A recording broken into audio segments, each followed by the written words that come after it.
Good morning दोस्तों। और मैं सुबह सुबह उठ गई हूँ पढ़ाई करने के लिए। सुबह के 4 बज रहे हैं। कल मेरी तबीयत थोड़ी सी ठीक नहीं लग रही थी, तो मैंने रात में पढ़ाई नहीं की, जल्दी ही सो गई थी। तो आज मैंने मॉर्निंग में पढ़ाई करना स्टार्ट कर दिया है, क्योंकि जो रात को नहीं पढ़ाई की तो उसकी भरपाई मॉर्निंग में तो करनी ही थी। बस ऐसा ही होता है सबके साथ, कभी कभी हेल्थ नहीं साथ देता है हमारा, तो नहीं मन करता है पढ़ने का। लेकिन ऐसा करने से काम तो नहीं चलता है, क्योंकि अगर हम एक दिन भी नहीं पढ़ाई करते तो वो जितना नुकसान होता है उसकी भरपाई हमें नेक्स्ट डे करनी होती है, या धीरे धीरे करके हर रोज़ करनी पड़ती है, क्योंकि हमने जो टारगेट्स बनाए होते हैं उन्हें भी कंप्लीट करना है। तो उसके अकॉर्डिंग डेली पढ़ाई करना बहुत ज़रूरी है। और शाम में मैंने पढ़ाई बिल्कुल भी नहीं की थी, तो मॉर्निंग में उठ के मैं पढ़ाई करने लगी हूँ। और मुझे स्कूल भी जाना है, तो ज़्यादा देर तो नहीं, 6 बजे तक ही पढ़ाई हो पाएगी, क्योंकि 9 बजे से स्कूल होता है। तो उससे पहले घर के कुछ ज़रूरी काम होते हैं जिन्हें निपटाना भी है। तो अभी मैं मॉर्निंग में हिंदी और करंट कर रही हूँ, और इसके बाद फिर वापस जब मैं स्कूल से आऊँगी तो पॉलिटी का मेरा घटनाचक्र चल रहा है और एम लक्ष्मीकांत उसे करूँगी। जब तक नोटिफिकेशन नहीं आ जाता हम फॉर्म नहीं फिल कर देते। जब पता चल जाता है कि हाँ हमारा प्रीलिम्स किस डेट को है, तो उससे 3 से 4 महीने पहले हम जो मेंस की तैयारी है उसे छोड़ देते हैं, बल्कि प्रीलिम्स को टारगेट करके पढ़ने लगते हैं। और जब तक अभी प्रीलिम्स का कुछ कंफर्म नहीं है कब होगा, और एग्ज़ाम डेट के बारे में कुछ भी नहीं पता है हमें, क्योंकि अभी तो फॉर्म ही नहीं फिल हुए हैं, तो ऐसा कोई आइडिया पहले से हम नहीं लगा सकते हैं। हाँ, तब तक हम अपने जो मेंस की तैयारी है उसे अच्छे से करते रहेंगे। और मेंस ही जो होता है हमारा, वही सबसे इम्पॉर्टेंट है। उसी को अगर हम अच्छे से पढ़ते हैं तो उसी से हमारा प्रीलिम्स भी तैयार होता रहता है। कुछ सब्जेक्ट ऐसे हैं जिन्हें हम अच्छे से तैयार कर लें तो प्रीलिम्स और मेंस दोनों में हमारे काम आते हैं, जैसे कि हमारा ज्योग्राफी है, हिस्ट्री है, और साथ में पॉलिटी है। तो ये सारे सब्जेक्ट मेंस के लिए भी इम्पॉर्टेंट है और प्रीलिम्स के लिए। तो अगर हम अच्छे से पढ़ लेते हैं तो हमारा मेंस भी तैयार हो रहा है, साथ साथ हमारे प्रीलिम्स की भी तैयारी हो रही है। और जब 2-3 महीने या 4 महीने, जैसा आपको जितना टाइम देना है उसके अकॉर्डिंग, जब हमारी डेट वगैरह कंफर्म हो जाती है तो हम वापस प्रीलिम्स को टारगेट करके पढ़ने लगते हैं। फिर हमारा मेन फोकस प्रीलिम्स पे ही होता है।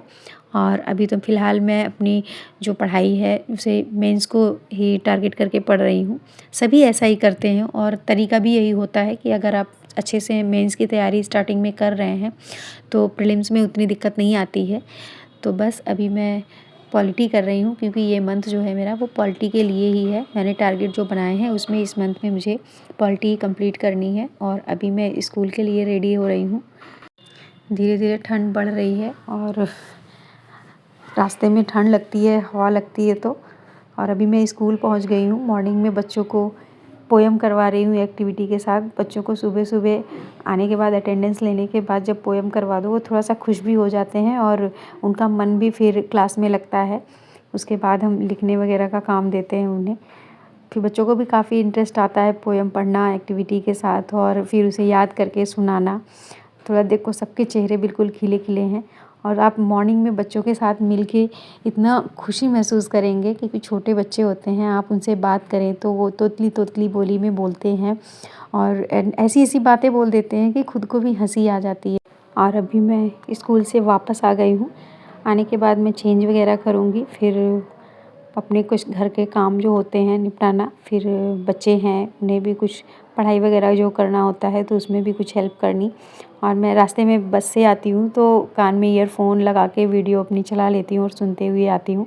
मैंने अभी अभी ईयरफ़ोन ही निकाला कान से। और अभी मैं स्कूल से आई हूँ और चल रही हूँ चाय वगैरह बनाने। चाय पीऊँगी, फिर बच्चे को थोड़ा सा पढ़ाना है क्योंकि उसका टेस्ट वगैरह है। तो उसे पढ़ाने के बाद मैं वापस कोशिश करूँगी 5 से 6 या 4:30 से 5 बजे तक थोड़ा सा पढ़ाई करूँगी, 1 घंटे की अपनी जो भी होगी, जैसे ही टाइम मिल जाएगा बस उसी के अकॉर्डिंग 1 घंटे की पढ़ाई करूँगी। फिर उसके बाद रात का काम जो भी होता है उसे कंप्लीट करने के बाद रात की फिर पढ़ाई शुरू होगी मेरी। तो वापस पढ़ेंगे रात के 8 बजे या 7:30, जैसे ही टाइम मिलता है मुझे, जैसे ही फ्री हो जाती हूँ मैं वैसे ही अपना पढ़ाई जो है शुरू कर देती हूँ करना। तो बस अभी चल रहे हैं, चाय पियेंगे, चाय पीने के बाद बच्चे को पढ़ाएंगे, फिर पढ़ाई करेंगे। और अगर आप एक माँ हैं तो आपकी बच्चों के प्रति भी जिम्मेदारियाँ होती हैं जिन्हें हमें निभाना होता है। और हम निभाते भी हैं। अगर बच्चा पढ़ाई में कहीं भी फँस रहा है तो वो माँ से ही पूछता है, क्योंकि फ़ादर जो होते हैं वो बाहर के कामों में बिज़ी होते हैं, ऑफ़िस हुआ या बाहर के और भी काम होते हैं। लेकिन माँ जो होती है वो घर में अवेलेबल होती है बच्चे के पास, तो उसे जो भी कोई प्रॉब्लम होती है, चाहे वो पढ़ाई से रिलेटेड हो या कोई भी दिक्कत होती है, तो वो माँ के पास ही आता है। और अभी मेरे बच्चे का टेस्ट होने वाला है, तो बस उसे ही पढ़ाई करनी है, तो वो इंतज़ार करता रहता है कि मम्मी स्कूल से आएँगी तो मुझे पढ़ाएँगी। तो अभी मैं उसकी ही तैयारी करवा रही हूँ। उसे पढ़ाने के बाद फिर मैं अपना वापस पढ़ूँगी। मैंने बुक्स वगैरह अपनी रख ली है और चाय मेरी अभी गर्म है तो मैं पी नहीं रही हूँ, क्योंकि मैं थोड़ा ज़्यादा गर्म चाय पी नहीं पाती हूँ, थोड़ा सा ठंडी हो जाए तो पीऊँगी। और उसके बाद फिर बच्चे को पढ़ाने के बाद ही अपना नंबर आता है, क्योंकि जब बच्चा परेशान हो पढ़ाई को लेके तो खुद को भी नहीं अच्छा लगता कि बच्चा परेशान है और हम अपनी पढ़ाई में लगे रहें। तो चाहे वो घर हो, फैमिली हो या बच्चे हों, सब ज़िम्मेदारियाँ हमें लेके चलना होता है और इन सब के साथ अपने लिए भी टाइम निकालना ज़रूरी है। अगर हम किसी टारगेट को लेके चल रहे हैं, अपना फ्यूचर बनाना है हमें, या हमने कोई सपने देखे हैं तो उन्हें भी पूरा करने के लिए हमें पूरी मेहनत करनी होती है। और ये सब चीज़ें तो हमारे साथ चलती ही रहती हैं, क्योंकि हमारी फैमिली है, हमारे बच्चे हैं, उन्हें हम इग्नोर नहीं कर सकते हैं। बहुत सारे मैसेज भी आते हैं मेरे पास कि हाँ मेरे बच्चे हैं और मेरी जॉइंट फैमिली है या घर के काम होते हैं, मैं टाइम नहीं निकाल पाती हूँ। तो देखिए, आपको टाइम निकालना पड़ता है। हम लेडीज़ों को तो इनफैक्ट टाइम चुराना पड़ता है। हम जहाँ भी ज़रा सा भी टाइम देखें, उसे हम अपनी पढ़ाई हो या जो भी आपको करना है अपने सपने को पूरा करने के लिए हम लगा देते हैं। ऐसा नहीं है कि स्पेशली हमें हर टाइम जो है मिलता रहेगा, ईज़िली हमें टाइम नहीं मिलता है, हमें टाइम निकालना पड़ता है पढ़ाई के लिए। तो अगर आपको भी टाइम नहीं मिलता है तो आप चीज़ों को मैनेज करना सीखिए कि कैसे हम हर काम को करते हुए अपने लिए भी टाइम निकालें और अपनी पढ़ाई को भी टाइम दे पाएँ। क्योंकि अगर हमें पढ़ना है तो उसके लिए टाइम तो निकालना ही पड़ेगा। अगर सपने बड़े देखे हैं तो उसके लिए मेहनत भी बड़ी होगी। हर चीज़ को करना आसान तो नहीं है, लेकिन हाँ, नामुमकिन भी कुछ नहीं है। और ऐसे आप सब भी टाइम निकालें और अपने सपने को पूरा करने के लिए पूरी मेहनत करें। जहाँ चाह है वहाँ राह है। और हम महिलाएं तो ऐसी हैं कि एक साथ 2-2 3-3 काम को करती चलती हैं। तो हमारे लिए तो कोई भी चीज़ इम्पॉसिबल नहीं है।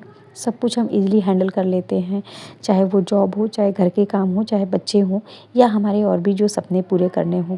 सारी चीज़ें हम एक साथ बखूबी निभा लेते हैं। और अभी मैं घटना चक्र पढ़ रही हूँ पॉलिटी का। कल मैंने जो पॉलिटी का टॉपिक पढ़ा था, रात को तो नहीं पढ़ा था, लेकिन कल मैंने स्कूल से आने के बाद जितना भी पढ़ पाई थी, उसी का बस टॉपिक जो है अब घटना चक्र से दोबारा पढ़ रही हूँ, ताकि रिवीजन भी हो जाए और जो क्वेश्चंस उससे बनेंगे उस टाइप के क्वेश्चन भी हम देख लेते हैं, उसे सॉल्व करके देखते हैं, तो हमारा रिवीजन भी हो जाता है और हमें ये भी आइडिया हो जाता है कि किस टाइप के क्वेश्चंस आते हैं। घटना चक्र हम सभी जानते हैं कि हमारे एग्ज़ाम के लिहाज से बहुत ही इम्पॉर्टेंट होता है। तो घटना चक्र को एक बार नहीं, 2 बार नहीं, कई बार पढ़ना चाहिए कि उसके सारे क्वेश्चंस हमारे हाथ से बिल्कुल भी ना निकलें। कोई भी क्वेश्चन अगर उससे रिलेटेड आ रहा है तो वो हमारा ना छूटे। इसलिए घटना चक्र को हमें कई बार और अच्छे से पढ़ना होता है। और इसी के साथ हम वीडियो का एंड करते हैं। उम्मीद करते हैं कि आपको वीडियो अच्छी लगी होगी और मिलते हैं नेक्स्ट वीडियो में। Bye bye, take care and thank you.